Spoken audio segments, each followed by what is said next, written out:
Welcome to a bonus episode of I Catch Killers. This is an episode I wish we weren't having.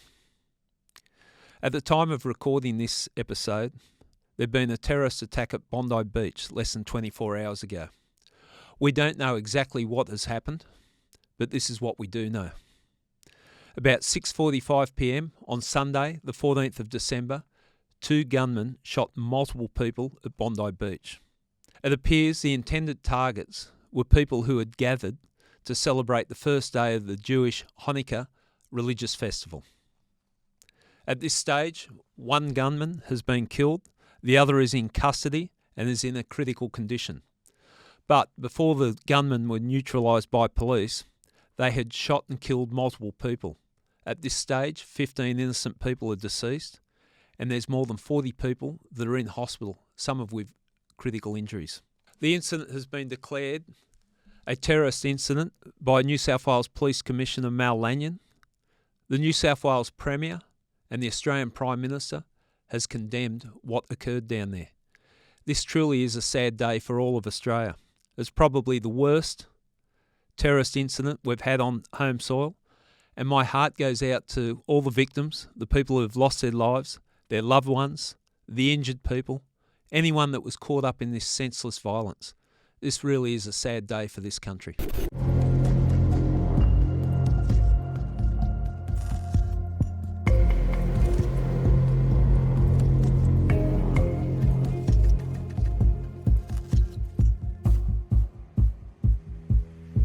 Peter Moroney, thanks for joining me on I Catch Killers. Welcome. Thanks, Gary.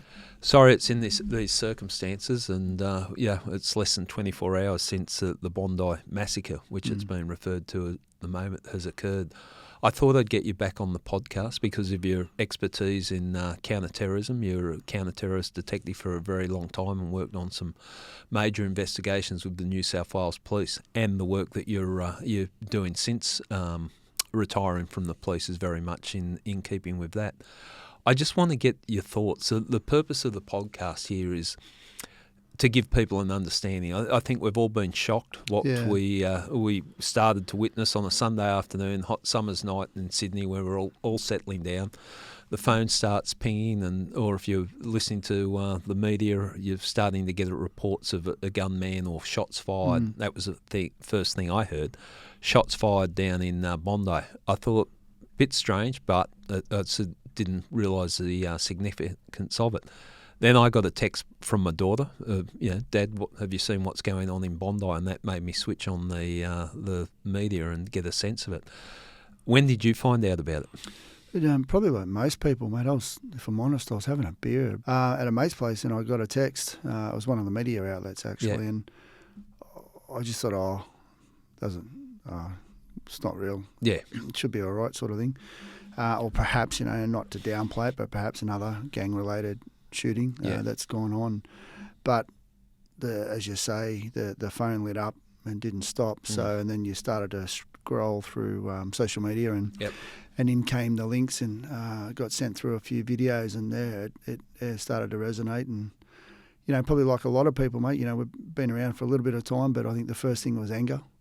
At just the cowardness of what I was seeing on the video. Anger was probably the first thing that stayed in my mind for about an hour.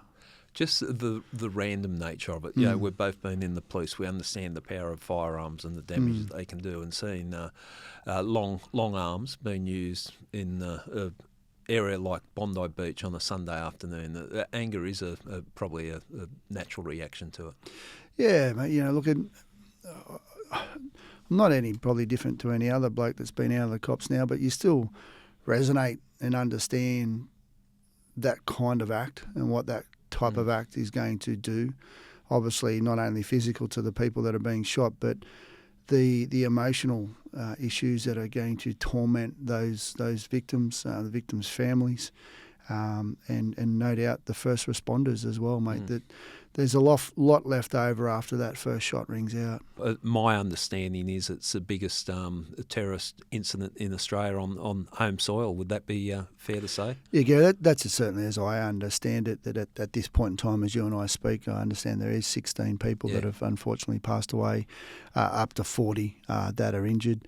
there is no other, and it's been called for what it is. It's been called the terrorist act, and it would certainly have to be. Yeah, well, it is the biggest terrorist-based incident Australia's ever seen to date. Yeah, and we're hoping we're going to avoid that. With your expertise in counter-terrorism, you understand the consequences of when something like this can occur, and the efforts that, and I know you've been involved in some investigations where this type of thing has been prevented on large scales. What's your sense, or how difficult it is for police to prevent these type of attacks? Look, it's a really tough question to answer. If I could put it in the most simplest terms and explain it, is that law enforcement and ASIO have dropped the ball. And what I mean by that respectfully is that we have 16 people at this point in time dead from a terrorist-related incident. It's something that's going to come to the forefront, and Commissioner Mal Lanyon is an exceptionally smart man, Mike Burgess equally so. They know those questions are going to come. How easy is it to stop? It's probably a question, mate, that I struggle to probably give you an answer, because it depends on who is the individual. Are they connected to a particular other individual, particular cell, particular certain faith? How much coverage we got over those people? So a whole lot of things come in. Like, people just think that, you could pick this person up and there's a bit of a trend happening and we can target them. And I think back to the first podcast we did, when I try to explain a lot around terrorism, is your breadcrumbs are gone, like, your indicators are gone generally. So I have no doubt we'll trawl over the next 12 months now and unpack those individuals' lives and unpack the connections and all of those certain things. But to try to go a long way around to answer a real simple question for you, it's very difficult to prevent, particularly now in terms of the ability for them to communicate across multiple social media platforms, which buries it underground even harder. It's still a lot still to come out at the moment, whether these guys were part of a greater group or were they self-radicalised and operating on their own. If that is the latter is the case, then, mate, it's going to be very difficult, because it's just a father and son. It's like there's two of them, but it's almost the lone actor. Just there happens to be two of them. And the relationship between a father and son, there might be one has the power and the other one's a follower. Who knows what's happened. I was I watched, and I was glued to seeing what had occurred. I thought it was good messaging from the police. I thought Mal Lanyon hit the points at such an early stage in the investigation, and if mistakes were made, and I'm not saying they were, we'd identified. I think our response to this type of situation has improved since the Linton Cafe, and that was 11 years ago. I thought there was, and I was involved in that, there was a little bit of chaos around that, but a lot of lessons were learnt. I think, sadly, in recent times, the Bondi, the stabbings, taught again about the response. Watching from the outside, what did you take away from the response by emergency services, not just police, ambulance and everyone else that was heavily involved? Yeah, look, you're right, that it's as sad as those past events are, we do learn from them, and as you know, mate, you take those learnings and you plug them back into your operating procedures to try to tighten those and go on. I've had a couple of different pieces of commentary come at me over the last 6 or so hours talking about the police response. And I understand from what I've been told that it was 9 minutes from the first shot to the last shot being fired when they're killed, or one of them are killed. The other argument is, well, the police are only up the road, or there were police working operationally at the time. What I'd like to try to get across is that if I am out there operating as a police officer, they will certainly hear those shots. But I've spoke to people this morning that were on the beach yesterday. They were coming out of the surf. And I was talking to one particular lady, and she said to me that she first thought it was fireworks that was going off, and then it kicked in to go, well, it's daytime. Yeah, that doesn't compute. And then she said to herself, well, it sounds like a gun. And I said, how long did it take you to actually resonate to go, it is a gun? She goes, minute and a half. So I say that in that it's that idyllic Sunday afternoon and no one's anticipating it. Now let's look at it the police perspective, right? Is they are there on the beach or they are en route. They would be getting bombarded with multiple reports of a shooter or shooters. Yep. I would have no doubt there would have been confusion about the number of shooters that were active. There would have been absolutely confusion, I would imagine, around the type of weapon. And why that becomes important, Gary, as you know, is that am I driving into someone armed with a pistol, a Glock, for example, or am I driving into, as I was, into someone who's got a long arm? We've seen there from the footage that one of the fellows on one of the rifles had a scope. So that can obviously be designed to pick you off from a greater distance. So all of these things are going through the police's mind in terms of where are they going to park, where are they going to pull up. The offenders are on the go. How do they get across to them? And I've seen footage of a young female constable that was sort of leapfrogging up the side of the cars to get at one of the offenders. So overall, people can say, well, it's the police's job. That's what you signed up to do. Yeah, it is. And we won't argue that. Don't argue that. Yeah.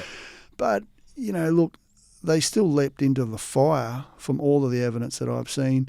They still went at it knowing full well that they could pay, and there's 2 police that are being injured. And they did what they had to do. And I think to date, unless anyone can come forward with any other suggestion of any other behaviour by the cops, I think they've done a hell of a job. Now, is the 9 minutes a long time?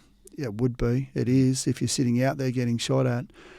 But compound that to the police, because if the police come in hard and fast and get taken out in the first few minutes, they're of no help to anyone. They haven't achieved anything. No, nothing at all. Well, I think the way you described it there, it outlines the complexity of what happens in a situation like that. Hindsight's a wonderful thing. We're all experts in hindsight.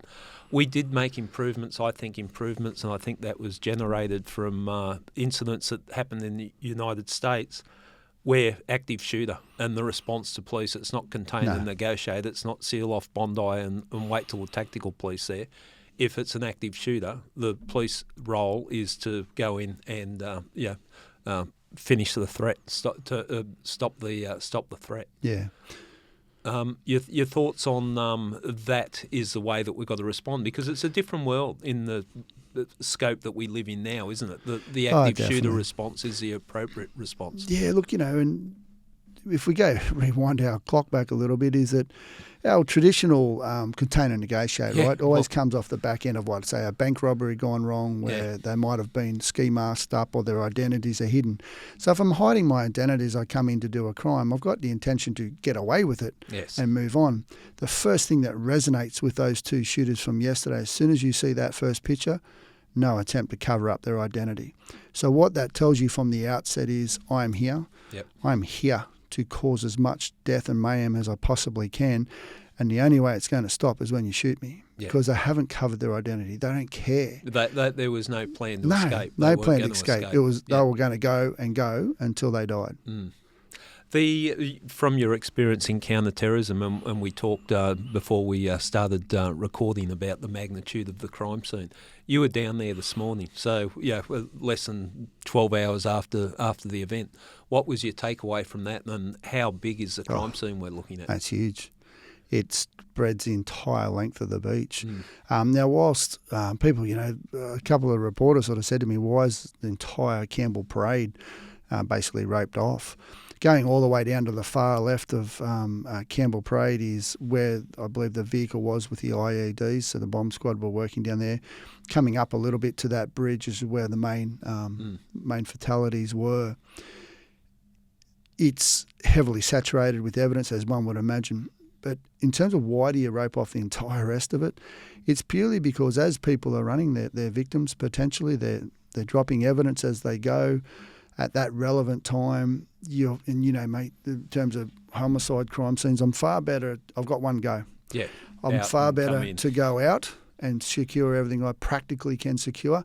And as you know, as we work that crime scene and we get more information and intelligence coming about the particular crime we're looking at, that crime scene will come in a little bit. But it's big. It was very sombre this morning. There was Each corner had all of the various major press outlets. It's a bit of a who's who of morning TV, so to speak, down there. There was pleasantries exchanged between each of them, but it was a very sombre mood. Yeah, it hits the psyche of a city like Sydney and the country for that matter. It's widespread.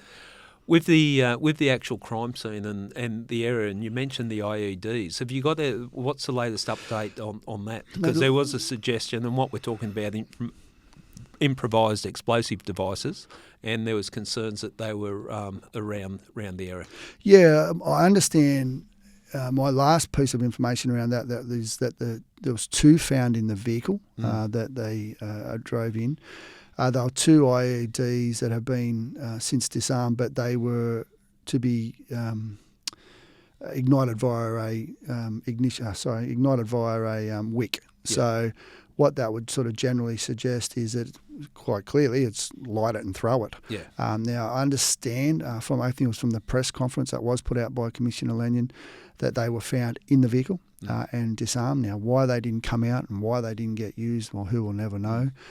But they weren't. And that's another consideration for police too on this. And I'm not trying to justify or whatever with police action, but cordoning off the scene. You don't. It wouldn't be the first time that the terrorist attack has happened, and then they're waiting for a secondary attack when people have come in. It's it's the methodology of them, and there's numerous attacks around the world that have happened. And what they'll often be is that yes, the initial terrorist act has occurred, and what will be staged around that area are other potential offenders or other vehicles that are stoked with IEDs. Now the point around that, it could be twofold. It'll be one, the initial chaos will occur and people will run and spread, and then so the device can be activated to take them out. Or more traditionally, how it's been used in the past is we know law enforcement will come in en masse, and that second device and even sometimes a third device is designed to take out those first responders. Yeah. Again, drawing on your experience working in counter-terrorism, the strike force that has been set up to investigate this. Massive. I would imagine that it's huge. Who will that involve? What sort of... It's a great question. It'll involve everyone. So look, probably as you know, if you remember back to your day, that there is a particular strike force that gets set up. There's already pre-planned tasks set in there, of course, but they'll grow as we go. But pre-planned points of responsibility. So obviously state crime will come in. It'll be led by the Counter-Terrorism Coordination Command, which will essentially be run by what we call a Joint Counter-Terrorism Command, so it'll involve the AFP and the New South Wales Police, supported by state crime and LAC, local area command detectives. But look, it's no secret ASIO are going to be there. They're going to plug that information in. New South Wales Crime Commission will be there in their capacity. And as I understand, the AFP have already started to plough a number of tactical resources into the area as well. If there's needs, surveillance will continue, and that will come in from probably all around the state and ACT, I'd imagine. Okay, so multi agencies. The other thing that very early in the after the incident that Commissioner Lanyon declared it a terrorist incident. What's the significance of that, and what does a commissioner need to declare it a terrorist incident? Yeah, the main significance around it is it allows him to identify, for example, a particular area, and might help him let him identify a particular description of a person or a vehicle, for example, and basically say, I'll make this up here as an example, and put a blanket over a particular postcode or put a blanket over a certain street or certain aspects of a suburb, and say anything contained in there is subject now to the powers. And that could be stop, search and detain. It could be go into the house and do what we need to do. It could be removal of your phone. So there'll be a varying degree. Broader powers. So in the days where, for example, we might have needed, say, a search warrant, where, we've got to go through the affidavit process up into the courts, etc. With these powers, it basically becomes an automatic go do what you need to do in accordance with that legislation. So it frees them up drastically to do that. And to do that, he actually stepped that out on his press release last night, And it was just a matter of getting a true understanding that the crime itself was connected or likely to be connected to an act of terrorism. He said he was satisfied with that very quickly, enacted those powers. And those powers are why you saw that swift response last night. And we're talking about the other premises that were... At Bondi Rig, I think it was, mate, from Bondi memory. Rig executed warrants or gained entry into the premises. Yeah, so they did that. And that's what enables you to do. Because as you can imagine, what we're trying to do here is move very swiftly to prevent either the loss or destruction of evidence, but also to get ahead of capturing if there's any potential known offenders out there. And it just allows for a very swift response as opposed to going through what we might have to normally go through with warrants, etc. Yeah, understood. With the situation, the way it's occurred, and the police response, in the lead up to this, there's been a lot. I describe, and I Sydney based. There's been a lot of discontent within the community. There's been protests. Sunday afternoon, there was multiple protests for the past 6 months or even longer. Do you think that fuels an environment where this type of thing can happen? Where there's ideologies, very strong ideologies, and people have strong views. Yeah, look, I think if I said, no, it's had no impact, I think I'd be lying. When you see what we see play out over the last 6 months, and everyone I've spoke to from, much like yourself, mate, is when unfortunately something like this happens is you jump on the old network and there's a number of stories being exchanged. But when you've got that type of rhetoric being pushed out there, or that one particular point of view being pushed out there. And this was put to me about half an hour ago before I come on air. In terms of the right-wing extremist protests we saw, absolutely abhorrent, don't get me wrong. I understand it was a South African fellow deported from the country within days. Yet, let's look at it the other side. Let's look at the protests that have been run. Let's look at the permitted Hamas flags, which is a terrorist organisation that have been permitted to fly. Let's look at the disproportionate response in terms of let that walk. We're going to cut that one off at the knees and push it out. If we're going to do this properly, and in the most polite terms as I can put it, you're in Australia. Yeah. We have our culture, we have our laws, we have our rules. No different. If you and I went overseas to any particular country, the first thing we do is we abide by their laws, their rules, their customs. Now, they have abided by our rules in the sense that they protested, and they protested lawfully. But the vast number of mixed messages that it's being sent out is here we have, rightly so, this fellow on the right-wing extremism, South African, at that point protested in silence, deported, and not saying he shouldn't have been. Yep. But let's go the other way. We've got supporters of Hamas flying a flag. They celebrate a year to the date of the attacks in Israel. How on earth does that even balance itself? It doesn't. So should we now expect to see clearly the individual that's still alive, he's going to obviously stand trial. But what about now if we find and we cast the net a bit wider and we start to find now people that may be aided, abetted in some description? Are we going to punt them? Are we going to deport them out of the country back to where they come from? That'll be a key question. Yeah, it's a difficult situation. It is, mate, because it's a complex situation. I look at this, and when you've got ideologies, one extreme side and the other extreme side, and I think it was Dave Gall, our good mate, made based on his book, a former counter-terrorist operator, but also an academic, and talking about when the right wing rises, you are starting to be a concern to law enforcement. You don't just have to concentrate on the right wing, because the left wing will rise together. What I got the sense of, and I'm no expert in this field, but what I got the sense of in this city, there was such strong polarising views. And what you're talking about is, how does law enforcement deal with that? Do you deal with it across the board? The thing that saddens me about this mostly is, it looks like a particular group was targeted, but it's our whole community, our whole society has been targeted when we're bringing this in. And I think we lived in a world, perhaps naively, because I know you and I speaking, and it didn't surprise us that this has happened, and other people involved in the world a little bit in detail. It hasn't come as a surprise.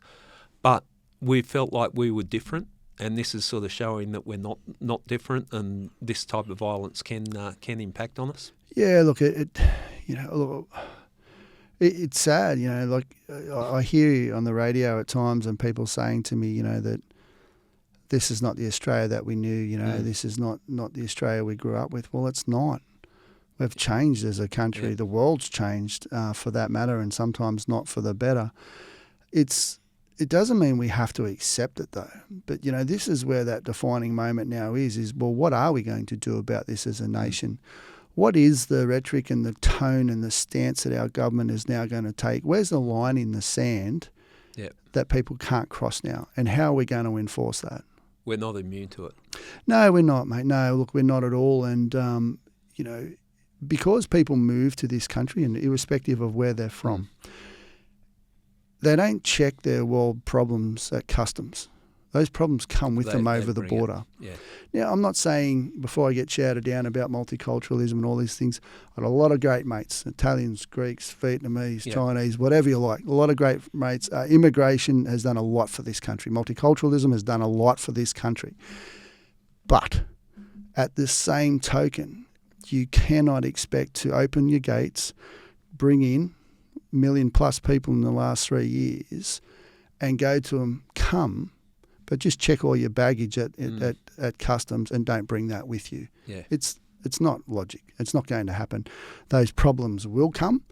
So the problems will come. Now it's an issue back on law enforcement, back on the government of New South Wales or Australia, to actually turn your head around and go, it is now foreseeable that these problems will come over the border. These problems are going to come to our shores.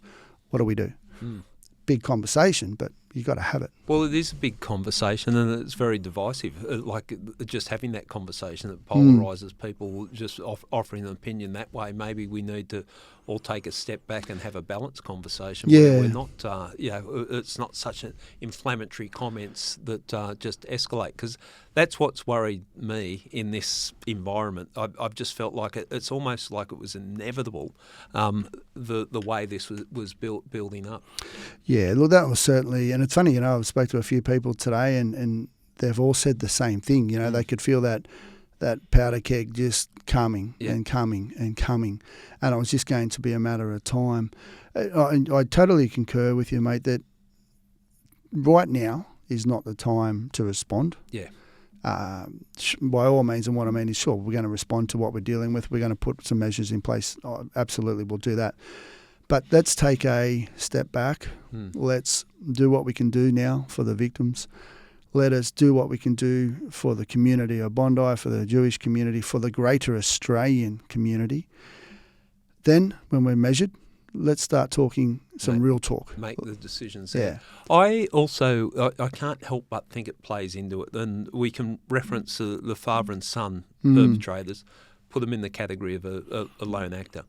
But mental health issues come into this. So it's multi-layered, isn't it? Multi-layered in terms of what sets a person off. And you made a very valid point. The moment they turn up and they're not masked, they're not covering their face, they had no escape plan. They were going to shoot it out until someone shot them. Yeah, you're right. And you make a very good point there, mate, too, in that if we had this conversation maybe, say, 10 years ago, we would be traditionally then talking Islamic terrorism, because that's what our main concern was back in the day. But to your very valid point, we are now dealing with right-wing, left-wing, take your pick of any other letters that were floating around out there. But also it's now about the mental health aspect that's floating out. We saw that probably kicking out of Bondi at Westfields, obviously, as a bit of a central piece.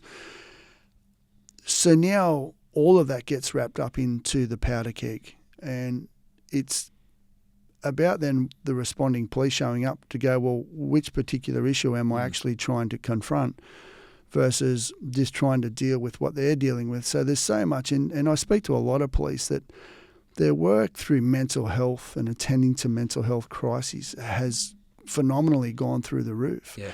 There's several clients that I've got that I do reviews for based on the violence to their staff from mental health patients. It's driving it through the roof. It's driving those sorts of issues that are impacting, as you rightly say, they're impacting not only at a policing level but at a society level, and so on and so on. The flow and effect goes. One thing that I have always seen in policing, that when incidents occur, we improve our practices, and that's not even drawing any inference to the way the response or the lead up to this matter. That's something that will be played out over the next 12 months with all the investigations going. But we learn. When we first started going after serial killers, we were naive in the way that was approached.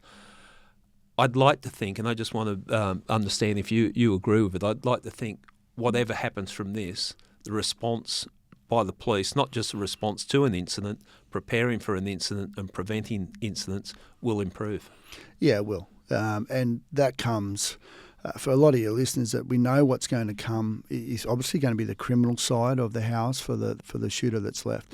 But the larger coronial part that will come, and it's often out of those coronial reviews, Gary, as you know, is that it will look at, for example, process, procedure, communications. Was there any failures on the policing side? Is there any additional advancement on equipment that could be given into the police? And they will look at, a bit of a root cause analysis around what else may have contributed, and that'll be multi-layered. But you're right. The whole point around that is then the coroner is going to make umpteen recommendations to the police, and then the police will take that. They will then fine-tune their procedures again, and off we go. And the old container negotiate's the perfect example. That's how we always thought it was done. And it's shown to not protect the public the way we want to. It doesn't work in terrorist situations. So then it's being refined, and now we're dealing with what we deal with. So I totally would agree that a complete holus bolus assessment of what went right and what went wrong will come, and then flowing on for that will be procedural shifts. And what about the role of the public in these situations too? That the intel that we get from police, we've got creative ways of getting the intel, but a large part of it is from information provided to the public, from the public. You worked in counter-terrorism for a long time. How important is it that people, if they hear someone make a threat about someone, and it might be considered a throwaway line, but this type of information should be passed on to law enforcement? Would that be absolutely. fair assessment? It's in a not too dissimilar approach. I talk to a lot of schools around active armed offenders, and what we talk to them about is there's been various studies done, for example, overseas, and interviews done of either teachers or students that were made aware of some threats being made by the eventual perpetrators. And they were interviewed, in terms of, well, if you knew something, why didn't you say something? And the common adage of, I didn't think it was real, I didn't think they were serious, I didn't think it would happen here, I didn't want to be a snitch, and I didn't want to, cause any problems, all float. And all I can probably say to that is leave that to the police. Report it, because you don't know what one simple piece of your puzzle is, but when I match it against the other 2, 3, 4, 5 pieces of information that I actually also have, as you know, our puzzle becomes a bigger picture, and now we can put some reliance, some credibility on this thing and start to attack it properly in that sense. So I know it's, if you say something, but please, by all means, don't. You're not going to cause any headache to the police. That's their job. Get us the information and let them make that decision. The police would prefer to have that information. Yeah. I think it's also important what you touched on about focusing on the victims, the people that have been impacted upon. I'm a big believer in don't give any airtime to the perpetrators, and they're not dying as saviours or martyrs. They're cowards, and it's the most cowardly thing you can do to attack innocent people. Oh, absolutely, and you may not ever notice, but if I ever do an interview, I'll never mention the name of the offender ever. I don't want that person doesn't have the right to have their name referenced at all, whether they're alive or dead, and it would be my wish that the media black it out. Yeah. Go silent on them. Just call them the offender or whoever. It will pick out another word, but don't reference their name. Well, it's not dissimilar on the lesser scale, but still the consequences on the coward punch, just changing the narrative. It's not a king hit, it was a coward punch. Yeah, absolutely. And, these are cowardly attacks. But look, a lot's going to come out from what happened. Just the response, looking at the individuals, the emergency services, the police response, the community response, it made you proud? Yeah, it did. I went down to Bondi this morning, as I said, and you'll know what I mean. And you walk down there and knowing full well that as you step around this corner, what was here 12 hours ago. It's Bondi. It was a Sunday afternoon. It was full of life. It was full of happiness. It was full of laughter. It was silent. It was just eerily silent. Yeah. All of us there were media. There was a few onlookers that came out at night. We'll often probably hear about police, but the ambulance officers, the fire and rescue officers, the SES that played the part, the lifeguards at Bondi. I spoke to one this morning who was still having difficulty coming to grips with what they saw. Yeah. But you're right, that I think no matter what we go through in Australia, that we'll always stand up and take on whatever it is we've got to take on. But to all of those first responders, they should stand proud, they should stand tall. And as you and I have spoken about before, once the dust settles, if you need the help, go and get it. Yeah, no, definitely, because I think there's going to be a lot of people affected by what they've experienced in this incident. First responders, lifesavers, the AMBOs, all the doctors, the nurses in the hospital, but also members of the public, like acts of bravery. That dude that's grabbed the bloke with the rifle, good on him. Just phenomenal, wasn't it? Yeah. That he had that option to stay where he was. Yeah. He did not have to step out into the fray, so to speak, but he did it. And, good on him. And they're the ones that we do see. I mean, that is at the top echelon of someone who's done it.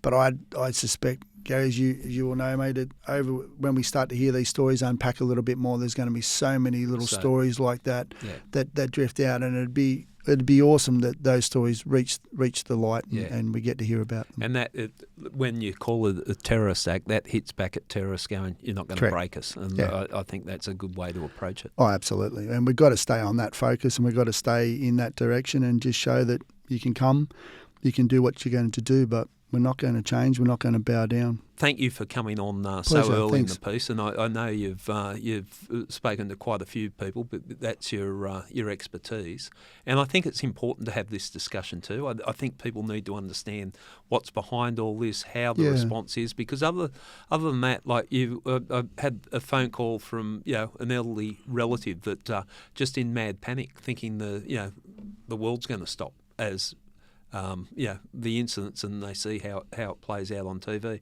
I thought Mal Lanyon made a point, and I think also the Premier made a point, that let's not live in a heightened state of fear.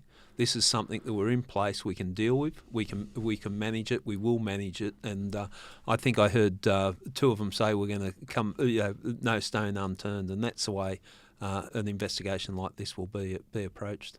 Oh yeah, and it has to be, doesn't it, mate? That we've got a good, bad or ugly, whether that stone yields something that perhaps shows what the police may have missed, we'll have to deal with that. Yeah. But the public have got to have confidence. At the moment, let's face it, the public confidence may not be super high, in the sense of going, well, you told us to trust you, and how did this happen? How did this actually even happen? I get that. What we've got to hold on to now is let them get the job done. Then there will come that time to ask questions. Yeah. And for whatever it is worth, from an ex-detective to your listeners, is we've got to step up now and have an actual real conversation about the real issues that are occurring now in this country. Yes, influence from what is over the other side of the world, but let's have that conversation. Let's turn those rocks over, good, bad, ugly or indifferent, and then let's find a solution to it. Would be my guidance. Well, good way to finish. After speaking to you, I'm also speaking to Nathan Brooks, a psychologist from New Zealand Police, and he's had a lot of experience and sort of delving into the mindset of these lone actor types and the difference between a mass killing and a terrorist act. But I think these are all the things that we've got to discuss, so we understand what we're dealing with. Yeah, totally agree. Let's hope we're not having this conversation again soon. It's good to see you. But, good to see you. Thanks for having me and taking the time. Cheers. Thank you. Dr. Nathan Brooks, thanks for joining me on I Catch Killers. It's good to talk again, Gary, and unfortunately it's under very tragic circumstances.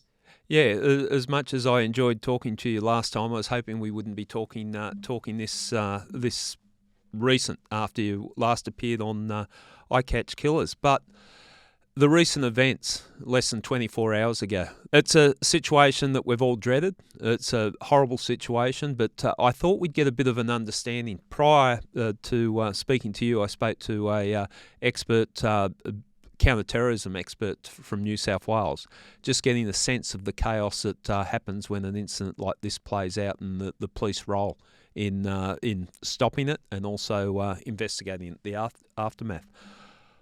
What I'd like to talk to you about is getting an understanding of the type of people that might commit an offence like this. Now, I fully understand we're in the very early stages of it and all the information hasn't come out, but it's been declared a terrorist attack by the New South Wales Police Commissioner Mal Lanyon. Very early in the piece declared it a terrorist attack. I know when I last spoke to you, we talked about the difference between terrorist attacks and a spree or rampage killing. The fact that our Commissioner has come out very early and called it a terrorist attack, what does that tell you in your expertise? Yeah, look, I might just caveat, Gary, before I start that I'm affiliated with various agencies and I'm here on my own volition and not representing any of those today. But when we talk about terrorism, we're really talking about an act that is socially or politically motivated, and there is the intent to try and create change and foster fear and even try and accelerate those social and political motivations for the cause that is underneath or underlying the intention and the motivation of the offending. The fact that it's happened at Bondi Beach, leaning into the terrorist side of things, if there's one location that's iconic with Sydney, Australia, it's Bondi Beach, and worldwide attention. It's a well-known location. Is that something that is often part of the act of terrorism, to make sure that we create that situation where people are aware of what's occurred? I think in general, when we look at lone actor attacks, which at this stage this appears to fit into, is people target or choose targets that will bring a lot of casualties, a lot of attention. They can be quite symbolic at times as well, but they are in some ways, I guess, heavy patroned areas that allow people to ultimately maximise the casualties. And that's why we see things like schools being targeted and other heavily patroned areas where they are able to, within a matter of minutes, inflict a high level of often lethal harm. With you referred to it as a lone actor event, and our understanding at this stage, very early stage, is it was a father and son. The 50-year-old father was killed during the police operation, and the son is in custody, but in a critical condition, is my understanding at this point in time. What does that tell you, and why do we refer to it as lone actor when there's more than one perpetrator involved? Yeah, we have seen self-initiated acts of violence over the years, such as the Columbine attack over in the US, where it can occasionally be in dyads or triads or small groups of individuals that come together. The Willumbilla shooting in Queensland is probably another case where we had family members that were involved as well. So when we have more than one or two people or a couple of people coming together, we can still call it lone actor.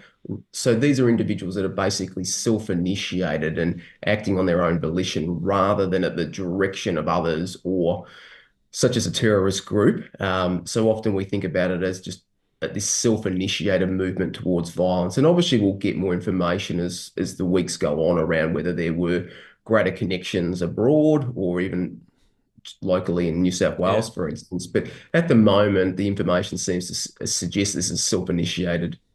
A father and son, to me, we're talking an ideology. When a terrorist act occurs, generally it's acting on that ideology.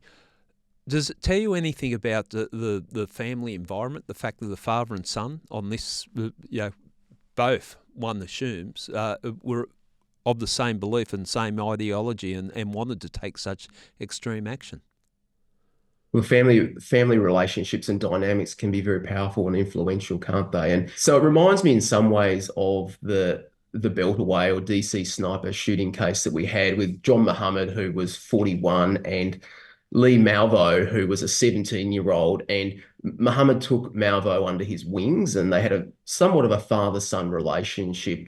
And he indoctrinated and coerced Malvo into carrying out the series of shootings, which occurred over several months across the DC area. I look at this as a mass shooting, terrorist attack as it's been defined. How do we prevent that? Now, that's a very broad question, but we're looking at everyone's got beliefs, ideologies, where those ideologies become extreme, and when they start to act on the ideologies, how can that be policed or prevented? And I know you can speak from experience. You work with the NZ police. You had the Christchurch massacre, things like that. They're very hard. I'm looking at it from a former police officer's point of view. It's very hard to prevent this. Yeah, look, I think the recipe or a simple analogy in some ways is that being aggrieved loads the gun. Mm. Then we have the person becoming fixated and psychologically preoccupied, and that aims it. And then from there, the development of extremely overvalued beliefs and overweighted ideas then pulls the trigger.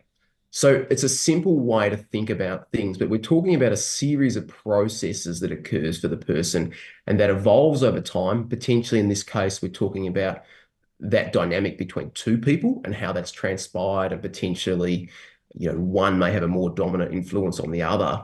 But ultimately talking about the evolution and evolvement of that process. And then when we think about prevention, we think about how do we identify that in the early stages when there are grievances, when there are indicators of a psychological preoccupation.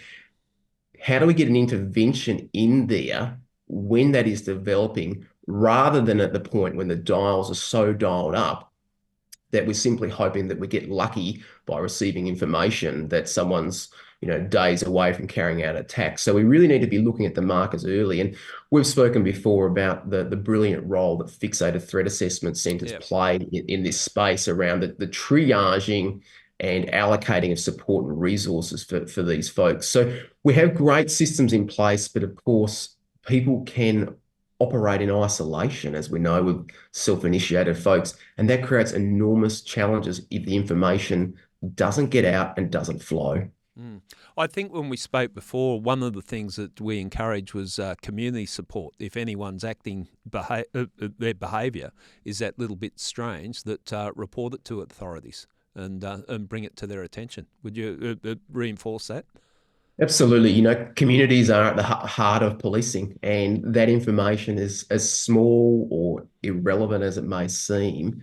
Sharing that with another family member, another friend, getting a different perspective is really crucial, because they might be able to provide context around why they think it's concerning, and that then might allow another door to open and eventually share that information. And again, get it to the right people, even if it's community workers or cultural liaison people that are able to have the conversations and potentially shed some light on what might be going on. And I suppose that small piece of information could be the critical piece of information. It just adds to the jigsaw puzzle when you're trying to put these things together. Absolutely. We know in these cases internationally, generally between 50 to 90% have leakage. And leakage is ultimately someone talking to another person where they express their intent to carry out an act of harm. So again, in a case like this, without jumping to conclusions, we need to think about what could the role of leakage be in something like this. And that leakage could be what could be considered an idle threat. Oh, this person's going to get it one day. They're going to get what's coming to them, that type of thing. But that leakage is what my interpretation of what you're saying there, that potential indicator that this is an action they might actually carry out. Absolutely. It might be something as simple as saying to a friend that, I'm going to go and make sure that I carry out justice and revenge for this cause. What was the reaction over in New Zealand? Because New Zealand in itself has been touched by massacres of even on a larger scale than this.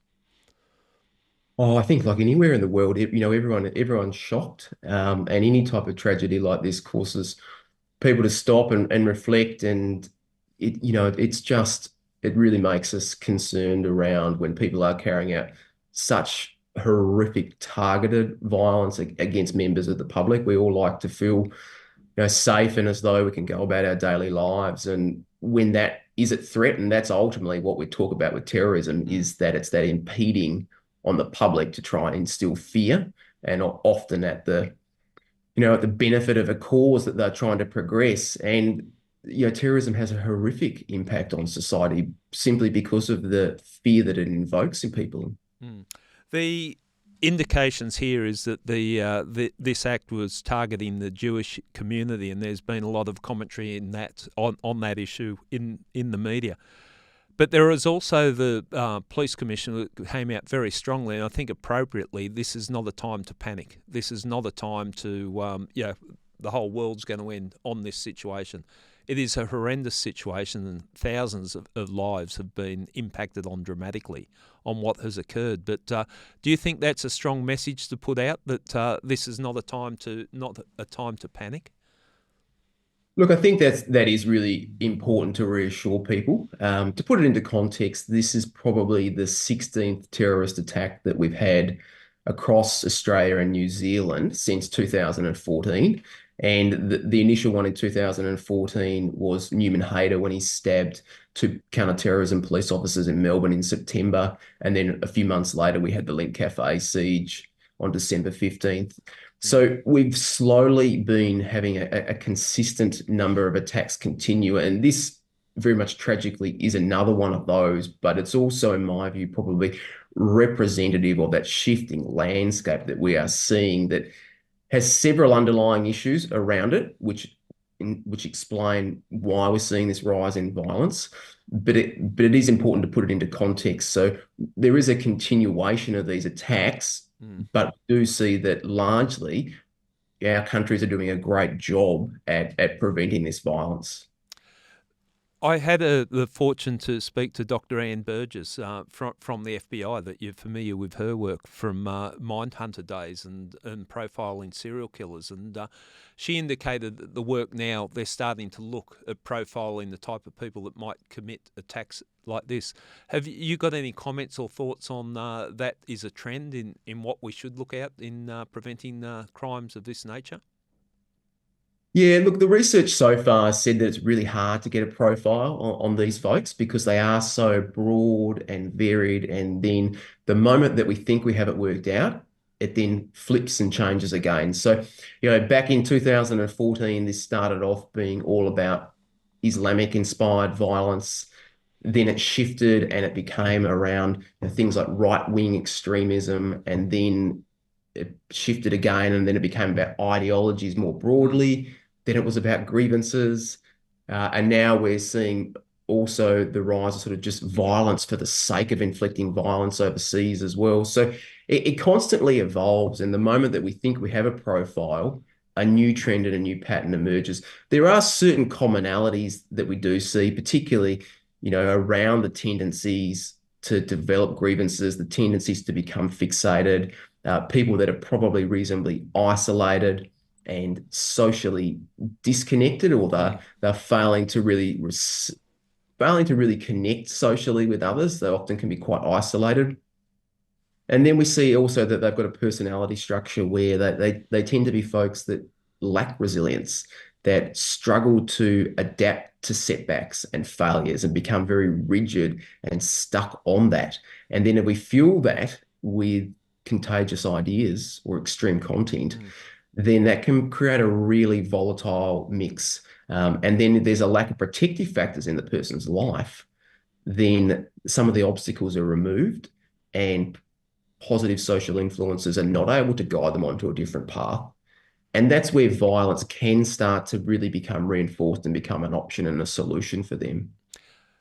It's a complex situation. I look back and reflect, okay, what have we seen in Sydney of recent times? Well, for the past 12 months, most Sundays there was a protest of some form going on, and it was people with polarising views. It's right wing, left wing. There was protests. The main streets of Sydney blocked off virtually every Sunday. Is that the type of unrest in an environment that people like, and we're surmising here because it's very early days, people like the two perpetrators who were carried out this act could be fueled by that type of behaviour or that type of situation occurring in a community? Look, it definitely plays a part. I'd probably term that as moral outrage in some ways, in the sense that there's injustice. And when we add that with personality factors and the inability to have other positive things in your life, to the point that that then becomes your sole preoccupation, and it then comes to define you, becomes fused into your identity. This is who I am. This is what I stand for. And if I'm not getting the response that I want, then I have to go harder and louder and push things further. And that's where we can end up in what we know as the last resort response, where ultimately they perceive that all other options have failed. And violence is the last resort to either bring about change or try and accelerate their position and their cause. Can you get to that point if someone has been identified as having radical ideology? Can they be de-radicalised? Is that if law enforcement identify someone, is that person a risk for eternity, or is there a way to people can be de-radicalised in their beliefs? Yeah, we tend to move away from de-radicalisation now and look at the mechanics that are underneath the violence, or the factors that have led them to that. And the belief system is a huge part of that. And de-radicalisation would argue that it's ultimately about changing that belief system. But we probably would take it a step back even more and go, well, how did that develop for that person in the first place? So why this person and why now? And we would look at, what is it about them that's led them to developing this way of thinking? And one of the big things that we find is that people perceive that they're under threat, that the way they want to live their life or their belief system is under threat. And when they try and look at ways to resolve it and they are ineffective, then they view that as a continuation of that threat. And the less and less options and the less and less solutions that are available to resolve that threat, then violence becomes that possibility and that solution. So like we talked about when we last spoke around the staircase, gradually climbing the staircase and options narrow. And also like the bathtub. Yep. The more things that get thrown in and filling up that bathtub to the point that it can no longer contain the water and it tips over, and ultimately the act of violence comes about. The work that you do, and we don't have to delve into that too deeply, but the work that you do with the New Zealand police, I see that it's a growing field, that all law enforcement agencies, not just in New Zealand, Australia, like across the world, would benefit by having this sort of expertise that you can look at and help identify people. Is that a simplistic view or something that you would share? No, look, it is important. I think we are increasingly seeing the need for multi-agency collaboration across these issues. It's too much for police to hold on their own. It's too much for other agencies to hold on their own. We need to be communicating, all coming together, and making sure we're sharing information and getting various expert opinions on the issue and on the person. Because as we know, if we're siloed in this work, that creates huge problems. If we have gaps in our knowledge or competence, that also, creates big issues where we can miss something. And then, of course, disconnects as well. If we've got disconnects between various agencies or standoffs or, hierarchical issues, that can also be really problematic. So the more that we have a holistic and coherent practice between, different fields and different agencies, psychologists, psychiatrists, police, the better we can make more informed decisions around these matters. It makes sense, the multi-agency approach. The media, the role of the media, and media come in for some criticism. And when you look at what the act of terrorism is about, is instilling fear in the community and that. But they have a role, like the media have a role. And I was comforted by the way the media approached the story in the past, or less than 24 hours, providing the information, but also cautioning not to instill too much fear, and focusing on, okay, it's contained. We're not looking, because the initial reports, and I'm getting texts from friends, and I'm sure everyone else was getting that type of, apparently this is the first of it, many attacks, there's going to be bombs, there's going to be this, and it can just escalate. So there is a role for the media to play in situations like this. Is that fair to say? Yeah, absolutely. I mean, look, these attacks are intended to create fear and chaos and uncertainty, and the media can play a critical role in navigating that. They can stoke that and add to the chaos and add to the fear by sensationalizing things, or can be a source of information and understanding. And in chaos, people want to be able to understand things. They want the information. They want to know what that means for them as individuals. So the media have a really important role to share that information and foster understanding. I think it's also really important to make sure that we make it victim focused. So Yes. one of the things that I'd love to see is sharing the stories about the lives of the victims. It's so crucial. That's got to be the narrative that emerges out of these attacks. Look, we'll get information on the perpetrators. That will happen in time, but there's been several lives that have been lost, and that's the core of this, and it's ultimately about them. Nathan, I think that's such a valid thought process on the way the media should play the situation, in that the story shouldn't be about the perpetrators. Because I would imagine, and I'm not a psychologist obviously, but I would imagine if they got put on a pedestal and got notoriety in whatever form, that might fuel further acts. The perpetrators should be virtually forgotten, and the focus on the victims. So I understand what you're saying there.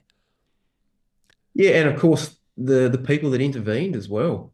Yeah. They also had a critical role. So I think recognizing that as well, and shifting the narrative to being about what we can take away from this, rather than giving the traction and the time to the individuals. Well, we're getting reports, and it will all come out that due course, but some real acts of bravery, and the way that people responded to that, and it was a really powerful message from a community. Hey, we're not going to take this.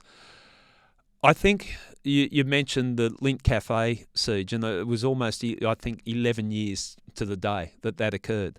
And I felt that was almost like Sydney as a community lost its innocence, and it rocked us to the core. And I remember being involved in that, in the situation, and understanding the impact it had on the community. We do get desensitised to things happening, but I also get the sense that the nature of what's occurred at Bondi and the manner in which it occurred has rocked our sense of who we are and what our community's all about. You would have experienced it with the Christchurch massacre, and I think there was in excess of 50 people killed during that. How long did it take the community to feel normal again and get over the trauma? Well, I won't say get over the trauma, because when a situation like that, people never get over it. But how long did it take the community to move on? It's a really difficult thing to probably quantify. I think for anyone that they're on the ground, that are there when it happens, it can take years, if not a lifetime for some people, particularly if they've been directly involved in some way. Broadly speaking, we know from overseas and even with schools, this shapes communities, this shapes lives, which is really unfortunate. And again, I think it's what can people hopefully make from that, and how can they, not let it define them over time, but that it does. It just takes time for people to grieve and to take the care that they need to ensure that they're looking after their own well-being. And in time, communities do heal. But of course, governments have a pretty important role to play in that by providing funding and support and resources. So it's a whole effort. It takes everyone to help people heal and move on from these events, but they do have a lasting impact, certainly in the short to moderate term. Okay. Well, we might leave it here, Nathan. Thank you for coming on at such short notice and talking about a subject I know both of us wish we weren't talking about. But your insight and some of the points that you get across, I think it'll help people understand what actually has occurred here, because it is a shock. People are just, this doesn't happen in our country. Well, it has happened, and it's a wake-up call to us all. So just putting a little bit of context into what's happened, how it happens, why it happens, I think will be helpful. So appreciate your time. Thanks, Gary. I appreciate you having me on, and look, hopefully the conversation can shed some light on what we know about the challenges that are before us in this landscape. Thanks, Nathan.